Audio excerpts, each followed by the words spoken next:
Okay, good afternoon, good morning, magandang araw sa inyo, viewers, no? Hindi ko masasabing subscribers kasi sa malamang hindi ka pa naman subscriber, no?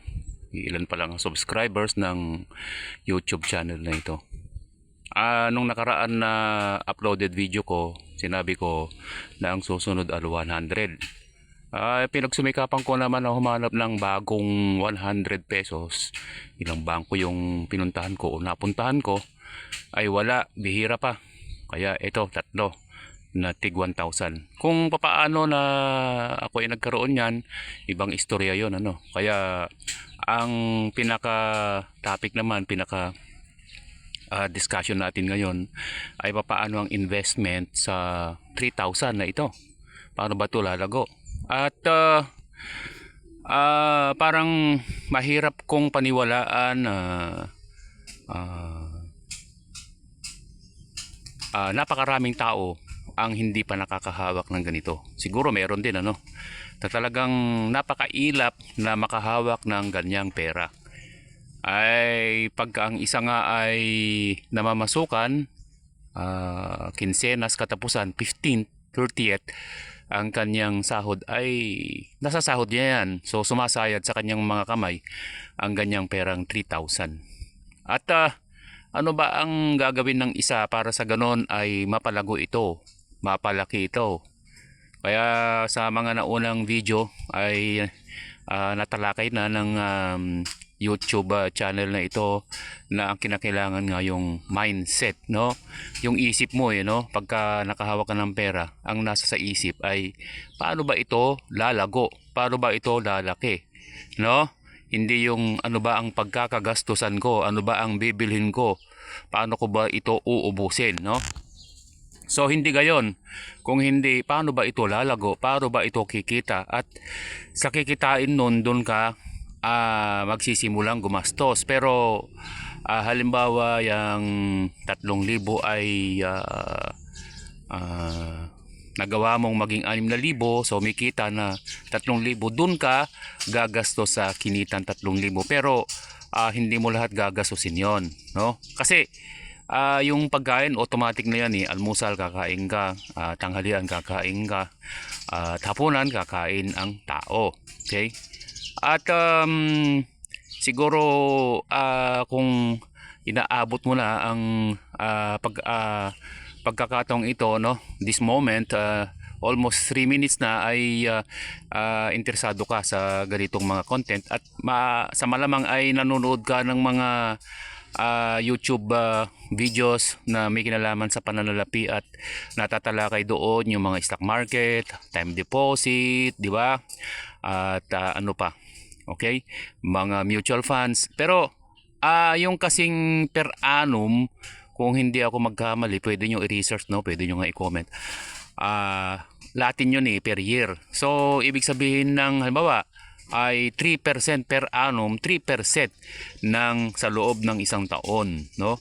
So kung halimbawa 3,000, 3%, ilan ang 3%? Kasi kung 100% yan ay magiging 6,000. Pero kung 3% lang sa 3,000, di 90 pesos, tama? Sa loob ng isang taon yon. 90 pesos sa loob ng isang taon. Sa loob ng isang taon, kung time deposit yun, kung stock market naman, magwa 100% ba yan? Pagpalagay ng 100%, napakalaki na nun, ano? So magiging 6,000. Kuhanin mo yung 3,000, divide mo ng 365. Paano ka pabubuhay nga naman sa 3,000 sa loob ng isang taon? Kaya, ang talakayan na to ay may kinalaman sa hindi sa mga stock market, no? Hindi sa mutual funds, sa mga bonds, no? Maski nga sa insurance kulang pa yan na pangbayad, no? Kaya hindi yun ang pagtalakay natin kung paano ito ay mapalago. Yung sinasabing invest yourself, halimbawa magkaroon ka ng skill, pwede yon, no? Magkaroon ka ng skill sa pamamagitan ng pagbabasa ng libro, yon po pwede. Yang 3,000 ay makakabili ka ng libro na pagkasyahin mo, maaaring manghiram ka, at pag nakahiram ka, kung anong libro kaya, selling, o kung ano yung production, pwede mong hiramin tapos bilhin mo na, maaaring mas mababa, o kung brand new, basta't pagkakasyahin mo, at yon ang iyong magiging skill. Okay? Halimbawa, ano mga skill? Pagtatahi, no? Pagkukumpuni, yan. So, pag gayon, magkakaroon ka ng trabaho, no? Out of 3,000. Diba? Kaya may pagkakataon din na viewers, hindi ko masabing subscribers kasi ilan pala ng subscribers ito. Pero pag inabot mo na yung point na to ng 5 minutes, almost 6 minutes na, palagay ko nagugustuhan mo ang content nito. Sa mga viewers na merong mahigit 10, no? Yung una, pangalawa, pangatlo ba, pang-apat na to ay more than 10. Yung 10 na yon, kayo pa rin ba yon? Kung kayo pa rin yon, so maraming salamat at palagay ko naman baka gusto mo nang i-hit yung subscribe button. Okay? So may pagkakataon din na pupunta tayo sa halimbawa palengke, talagang commercial, di ba?